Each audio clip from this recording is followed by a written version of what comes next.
This, this,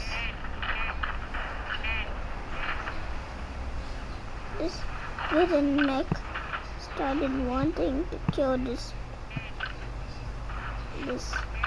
superhero. Wait, yeah. Ouch.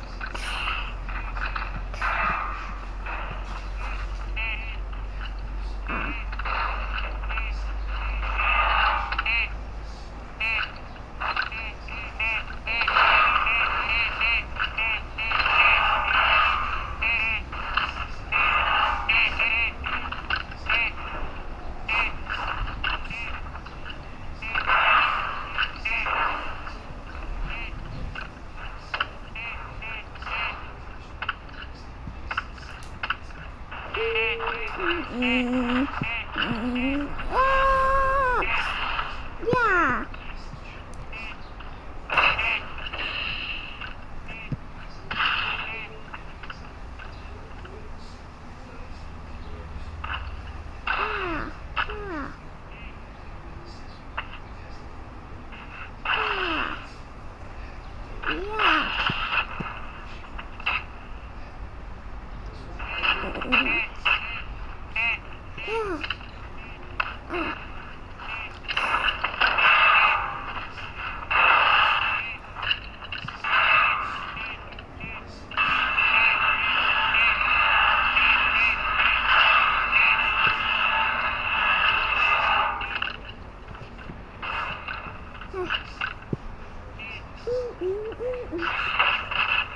Beat this superhero up. Our arm.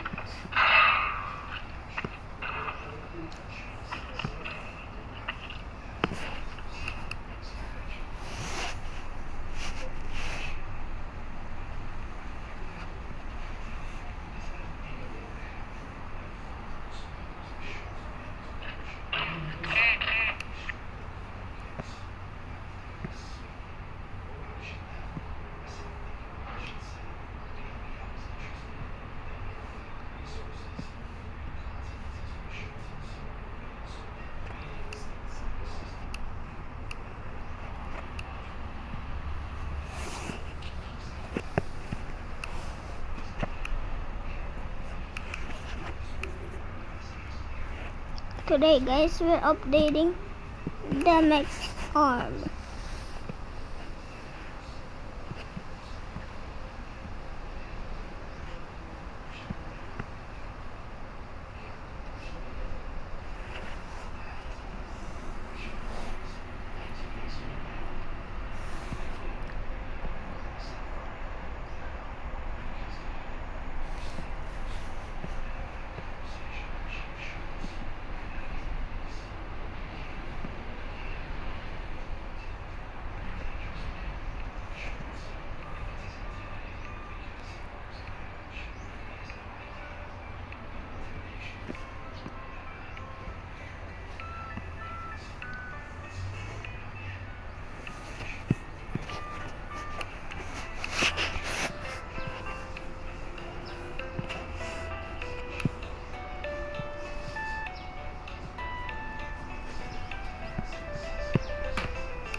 nothing. I spent my entire adult life defending people who couldn't defend themselves.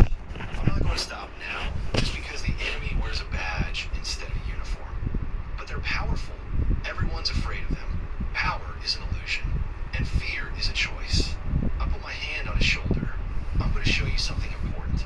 That standing up for what's right matters more than being safe. That some things are worth fighting for, even when the odds seem impossible. Cameron nodded slowly. What do you need me to do? Stay home from school for now. If anyone tries to contact you, tell me immediately. And most importantly, remember that none of this is your fault. You're the victim here. Never forget that. Over the next few days, I worked in shadows, using skills I'd honed in places most people couldn't find on a map. I began systematically dismantling the Schultz family's power structure. First, I contacted witnesses. The 13 women who'd accused Ralph of harassment. The families who'd been intimidated into silence. Using encrypted communications and guarantees of anonymity, I convinced 3 of them to speak with Carrie Mahoney, the attorney. Their testimony would be devastating in a federal case. Second, I leveraged my military connections. A former SEAL brother who'd become an FBI agent started making quiet inquiries into Ralph's department. Nothing official yet, just preliminary questions that would make Ralph nervous. Third, I hit them financially, using some creative banking knowledge I'd acquired over the years. I flagged several of Ralph's suspicious transactions for IRS review. Anonymous tips about cash businesses, unreported income, mysterious real estate deals. I didn't break any laws. I simply ensured that the Schultz's existing crimes got the attention they deserved. By Wednesday, I could see the pressure building. Ralph stopped his usual patrol routes, spent more time in his office. Herman called in sick to school for 2 days straight. Their lawyer, a sleazy character named Brent Castro, who had made his career defending corrupt officials, started making noise about harassment and defamation. But the real turning point came Thursday evening. I was feeding the horses when my phone rang. Carrie Mahoney. Vince, you need to be careful. The FBI just opened a formal investigation into Chief Schultz, which means he knows the walls are closing in. Men like that, when they're cornered, they get dangerous. I'm aware. I'm serious. He has access to weapons, trained deputies, and nothing left to lose. Please tell me you're taking precautions. Always. That night, I activated the ranch's security system, something I'd installed but rarely used. Motion sensors on all approaches, cameras covering every angle. I also reached out to Dwight, told him I might need backup. You really think he'll come after you? I think he's a coward who spent his life abusing his authority. Now that authority is crumbling, yeah, he'll come. Question is when and how. Friday morning, I got my answer. I was in the barn when I heard vehicles approaching. Multiple engines, moving fast. I grabbed the radio and called the Cameron house. Locked the doors. Basement. Now walked out to meet them. 3 trucks pulled in my property. Ralph's police SUV in the lead, followed by 2 personal vehicles. Men piled out. I counted 6, including Ralph and Herman, all armed. Some wore tactical vests, others just jeans and jackets. But every one of them carried a weapon openly. This was meant to intimidate, a show of force. The Schultz family bringing overwhelming numbers to teach me a lesson. They had no idea they just walked into a kill box. Ralph stepped forward, hand resting on his holstered pistol. Vince Lynn, you've been a real problem for me. Spreading lies, harassing my family, interfering with police business, placing you under arrest for threatening a law enforcement officer. You have an arrest warrant. Don't need one. Exigent circumstances. I have reasonable suspicion you're a danger to the community. I look to be a simple man. Herman Schultz, the coward who beat children. 3 deputies who I recognize from my surveillance. All family members are cronies. And 2 civilians, probably relatives I hadn't identified yet. You're not here to arrest me, I said calmly. You're here to threaten me. Maybe lift me up. Send a message. That's what bullies do when I'm losing control. It's tough. You think you're tough? Man, you're nothing. Just some washed-up soldier playing cowboy on a shit ranch. My brother should have run you out of town the first day. Funny, I said. I was thinking the same thing about you. Man who beats children calls someone else washed up. The irony, Herman's easy, but do this smart. Tomorrow I've been accepting my terms. I said, walking away while you still could. Quite the hell of a thing, isn't it? Can't stand the idea that someone would challenge your authority. Someone who doesn't fear you. You should fear us, Ralph said. You're outnumbered, outgunned, and way out in depth. This county is mine. Always has been. And I'm about to remind you what happens to people who forget their place. I smiled. See, that's where you made your mistake. You think this is your territory, rules. But you came to my ranch, my ground, my terms. What the hell are you talking about? I'm talking about the fact that I've been a Navy SEAL sniper for 23 years. That I've conducted operations in hostile territory where the enemy had all the advantages. That I've survived situations that would have killed me in the first 5 minutes. I paused, and I'm talking about the fact that you just brought $6 million on my property, all armed, making threats. Richard in Montana gives me every legal right to defend myself. Ralph's expression shifted. For the first time, I saw my soul. I said quietly into my radio, "They're all here." From behind the barn, Dwight stepped out. In his hands was a Remington 700, the same rifle we used during our deployments. He didn't point at anyone, but the message was clear. From the roof of the house, another figure appeared. Andrea Kane, the doctor who treated Cameron. She held the phone. I've been recording everything, every thread, every admission, already sent to my lawyer. And from the tree line, 3 more of my SEAL brothers emerged. I called them in 2 days ago, told them I might need support. Men I'd served with, who I'd trusted with my life. They'd come without question. The Schultz family's numerical advantage evaporated. Ralph looked around, realizing he'd been outnumbered. This is insane. You can't what? Defend my property, protect my son, exercise my constitutional rights. I stepped closer. Let me tell you what's really going on here, Chief. For the past week, I've been systematically documenting your family's crimes. The FBI is investigating you. The IRS is auditing your finances. And attorneys are preparing a federal civil rights case that's going to destroy everything you built. You're bluffing, am I? Check your bank accounts. Notice any flags on your transactions? How about those sealed complaints about your brother? They're not sealed anymore. Federal subpoenas trump local corruption. Herman tried to draw his pistol, but Dwight's laser sight hit on his chest before his hand hit his holster. No, the situation froze. 6 armed men facing 5 former SEALs and a doctor with evidence. The math was clear, and it wasn't in Schultz's favor. Here's what's going to happen. I said, you're going to get back in your vehicles and leave my property. You're going to stop harassing my son. And you're going to resign from your positions while you still can do so voluntarily. Because in about 72 hours, federal agents are going to arrest you both. The only question is whether you go quietly or make it worse. This is bullshit, Herman spat. He's got nothing. We own this county. Did own. I corrected. Past tense. Your reign is over. Ralph looked at his brother, at his deputies, at the tactical situation he'd stumbled into. I could see the calculation in his eyes. He was realizing he'd underestimated me catastrophically. This isn't over, he finally said. No, I agreed. It's not, but it will be. And when it is, you'll both be in federal prison, where badges don't mean anything, where your family name doesn't protect you, where you learn what it's like to be the weak one that everyone preys on. Ralph's jaw clenched. For a moment, I thought he might be stupid enough to escalate.